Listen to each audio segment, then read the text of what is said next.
하영균의 진화생태경제학. 신은 딱정벌레만 사랑했다. 대학교 다닐 때 곤충분류학 시간에 배운 것에 따르면 지구상에는 딱정벌레가 가장 많은 종이 있다고 한다. 딱정벌레목은 곤충의 종 가운데 40% 정도를 차지하고 30만 종이 넘는 종으로 분류가 된다. 아마존에 가면 수도 없이 많은 새로운 종의 딱정벌레를 찾아낼 수 있다. 아직 밝혀지지 않은 종이 너무 많기 때문에 딱정벌레목에 속하는 종은 500만 종 이상이 될 것이라 주장하는 이도 있다. 곤충학자 중에 가장 많은 사람들이 딱정벌레를 연구하는 학자인 이유도 바로 너무 종이 많기 때문이다. 딱정벌레의 특징은 두꺼운 키틴질로 된 딱딱한 껍질을 가진 곤충으로 갑충이라고 부른다. 화석을 조사해보면 이 종이 본격적으로 등장한 것은 백악기에 일어난 개화식물의 등장이 배경이다. 딱정벌레 종이 다양화된 것 역시 개화식물의 종류에 따라 진화한 탓이다. 식물의 종에 따라 다른 딱정벌레가 진화한 것이라고 볼 수 있다. 딱정벌레 화석을 연구한 학자들에 따르면 과거 3억 년 동안 딱정벌레목 아래 214과의 딱정벌레가 있었고 이들 중 179과의 딱정벌레가 여전히 살아남았다고 한다. 즉 그만큼 생명력이 크다. 동물 중에 가장 성공적으로 진화한 동물일 것이다.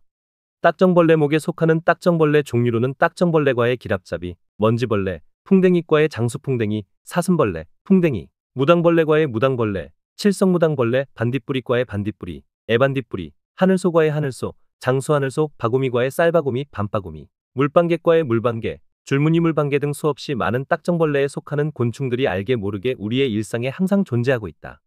딱정벌레의 생명력은 특별하다. 그 특징으로 첫째는 뛰어난 환경 적응력이라고 할 수 있다. 딱정벌레는 육상, 수중, 지하 등 다양한 환경에서 서식하며 극한 환경에도 잘 적응한다. 이런 적응력은 딱정벌레가 광범위한 지역으로 퍼져나가고 다양한 생태적 지위를 차지하는 데 중요한 역할을 했다. 환경 적응력의 비밀은 바로 딱딱한 몸껍질인 키틴질에 있다. 키틴질은 외부로부터 딱정벌레를 보호하는 역할을 한다. 마치 갑옷을 입은 것처럼 키틴질로 감싸여진 딱정벌레는 두려울 게 없는 존재가 되었다. 사막에 사는 딱정벌레는 건조한 환경에 적응하기 위해 키틴질로 몸의 수분 증발을 막고 땅속에 굴을 파서 생활한다. 숲에 사는 딱정벌레는 나무 껍질이나 썩은 나무에서 서식하며 식물이나 곤충을 먹는다. 딱정벌레목의 곤충종 중에는 나무의 목질부를 섭취하는 종들이 상당히 많다. 목질을 소화할 수 있도록 진화한 덕이다. 물속에 사는 딱정벌레는 물속에서 생활하며 아가미로 호흡한다. 이들은 물속 곤충이나 작은 물고기를 먹으며 물풀에 알을 낳기도 한다. 땅속에 사는 딱정벌레는 땅속 동물이나 식물의 뿌리를 먹고 산다. 땅속 환경에 맞게 몸의 형태가 진화한 종도 많다. 이처럼 딱정벌레는 다양한 서식지에 맞게 적응하며 진화했다. 다양한 서식지가 오히려 번성을 유지하게 하고 공룡이 멸종할 때도 살아남았다. 둘째로 딱정벌레의 생명력은 딱딱한 앞날개와 펼칠 수 있는 뒷날개 덕이다. 딱정벌레가 이동에 자유로운 이유도 바로 이 두 가지의 기능을 가진 날개 덕이다. 앞날개는 보호를 하고 뒷날개는 필요시 날아갈 수 있게 한다. 앞날개는 딱딱한 딱지날개로 변형되어 몸을 보호하는 갑옷 역할을 한다. 외부 충격이나 마찰로부터 몸을 보호한다. 이는 땅속이나 좁은 틈새를 이동하거나 파고들 수 있게 해준다. 위기가 감지되거나 이동이 필요할 때 언제든지 뒷날개를 펼쳐서 멀리 날아가는 것이다. 하지만 그 거리는 그렇게 멀지는 않다. 비상시에 언제든지 날아갈 수 있기에 위험을 피하는 게 중요하고 높은 나무나 다른 장소로 이동할 때 필요하다. 포식자로부터 몸을 보호하는 것은 기본 기능이다. 셋째로 딱정벌레가 강인한 생명력을 자랑하는 데는 다양한 먹이를 섭취할 수 있는 능력 덕이다. 딱정벌레는 식물, 동물, 썩은 유기물 등 거의 모든 종류의 유기물을 먹이로 섭취할 수 있다. 먹이를 섭취하는 방법도 씹어먹기나 빨아먹기 또는 기생하는 방법 등 다양한 방식으로 먹이의 종류에 따라 다르게 진화했다. 특히 주목해야 하는 것은 바로 나무의 목질을 먹고도 소화를 해낸다는 점이다. 딱정벌레는 강력한 턱을 사용해 나무 껍질, 목재, 나뭇잎 등을 갉아먹는다. 강력한 턱은 몸 전체가 키틴질로 덮여 있기 때문에 가능하다. 딱정벌레의 소화관에는 셀룰로오스를 분해하는 특별한 효소가 존재한다. 이 효소는 목질의 주요 구성성분인 셀룰로오스를 포도당과 같은 단순한 당으로 분해해준다. 때로는 장내에 공생하는 미생물들이 셀룰로오스를 분해하는 데 필요한 효소를 생산해 딱정벌레의 소화를 돕기도 한다. 분해된 당과 기타 영양분은 딱정벌레의 장벽을 통해 흡수된다. 실제 딱정벌레의 가장 중요한 생존 능력이 바로 목질을 분해해서 당분으로 만들고 이것을 소화하는 데 있다. 나무는 어디에나 있고 먹이 획득에 대한 경쟁이 심하지 않았기에 딱정벌레가 번성할 수 있었던 것이다. 넷째로는 완전 변태도 딱정벌레의 특별한 생명력과 관련 있다. 딱정벌레는 알, 유충, 번데기, 성충의 단계를 거치는 완전 변태를 한다. 이 변태 과정에서 유충과 성충은 다른 환경에서 다른 먹이를 섭취하므로 자원 경쟁을 줄이고 생존율을 높였다. 변태의 시기에 따라 다양한 서식지를 선택하는데 특히 유충 때는 안전하게 생존할 수 있는 땅속이나 물속에서 생활하고 성충은 육상이나 공중에서 생활한다. 또 유충은 성장에 필요한 에너지를 효율적으로 얻기 위해 먹이 섭취에 집중하는 반면 성충은 번식에 필요한 에너지를 효율적으로 사용한다. 변태 과정에서 안 좋은 생존 환경이 닥치면 나아질 때까지 기다리다가 개선되면 다음 변태 단계로 넘어가는 등 생활사에도 융통성이 있어 생존에 유리하다. 딱정벌레가 이렇게 완전 변태를 거치면서 생존했기 때문에 딱정벌레목은 지구상에서 가장 성공적인 곤충목 중 하나로 자리 잡았다. 다섯째로 다양한 생리적 생태적 특성을 보이면서 생존한다는 점이다. 딱정벌레는 다양한 페로몬을 사용하여 의사소통을 한다. 성 페로몬으로 짝짓기를 하고 경보 페로몬으로 위험을 알리며 집합 페로몬으로 먹이나 서식지를 찾는다. 또 반딧불이처럼 일부 딱정벌레는 발광기관을 통해 빛을 내어 짝을 유인하거나 천적을 위협하기도 한다. 또 독성물질을 분비해 천적을 쫓아내기도 한다. 다른 곤충이나 환경을 흉내내어 천적을 속이기도 하고 주변과 비슷한 몸의 색깔로 숨기도 하다. 생태적 행동으로 일부 딱정벌레는 개미처럼 사회생활을 하며 역할 분담을 통해 효율적으로 생활하기도 하며 다른 곤충이나 미생물과 공생관계를 맺어 먹이를 얻거나 보호받기도 한다. 또한 변온동물이기 때문에 영하 20에서 30도의 극지에서도 살 수 있다. 즉 생리적으로나 생태적으로 환경에 적응하거나 번식에 유리한 모든 가능성을 진화를 통해 발달시킨 결과로 딱정벌레목이 지구상에서 가장 번성한 곤충이 되었다. 딱정벌레는 생존과 번식을 위한 다양한 가능성에 대해 가장 최적화된 형태로 진화한 것이다. 인간이 내골격 동물로 진화의 정점에 있다면 딱정벌레는 외골격 동물로 진화의 정점에 올랐다. 그렇다면 진화경제학의 입장에서 딱정벌레의 진화 비결을 어떤 산업적 변화와 비슷한가 생각해보자.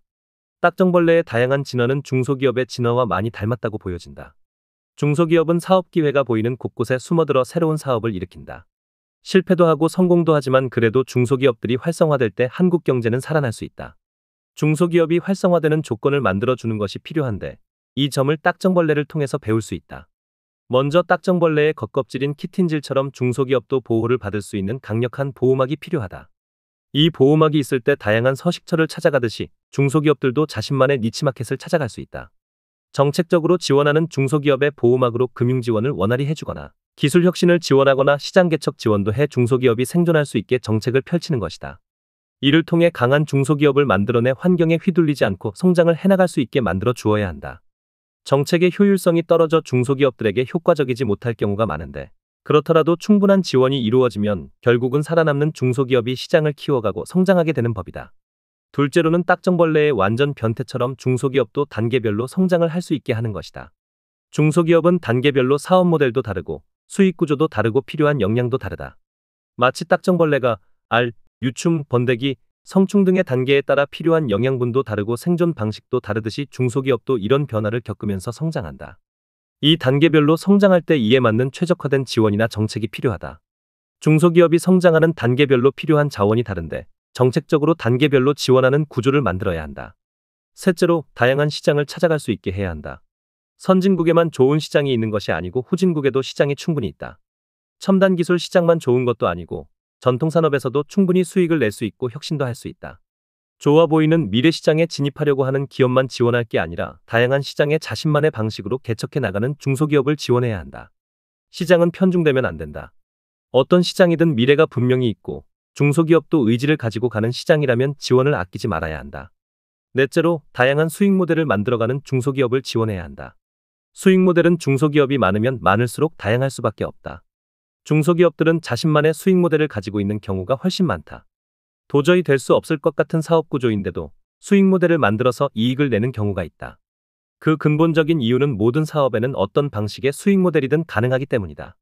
중소기업이 점하는 시장이 좁기 때문에 철저하게 니치 마켓을 만들어 간다면 아무리 작은 시장이라도 수익 모델을 만들어낼 수 있다.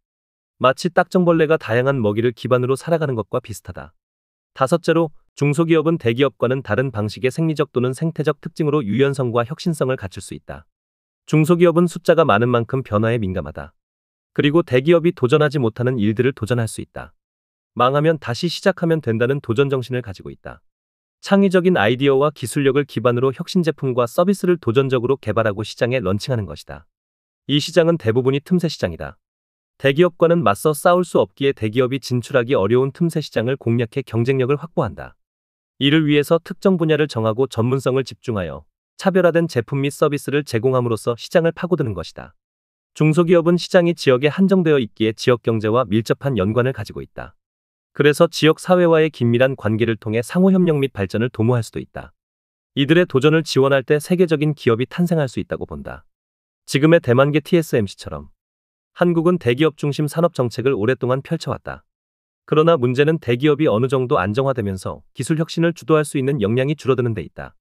산업의 혁신 역량을 이제는 중소기업을 통해서 보완해야 하는 시점이다. 기술 혁신을 주도하는 중소기업을 끊임없이 만들어내는 길밖에 없다. 지금의 대기업도 한때는 중소기업이었다. 미국에 비해 한국의 산업 혁신이 어느 순간부터 떨어졌기에 이제는 만회해야 하는 시점이다. 경쟁력 있는 중소기업이 한국의 산업을 다시 일으킬 수 있다. 다시 한번 중소기업에 대한 체계적인 지원이 필요한 시점이다. 칼럼의 제목은 신은 딱정벌레만 좋아했다라고 말한 영국의 생물학자 존 홀데은의 명언에서 따왔습니다. 더 칼럼니스트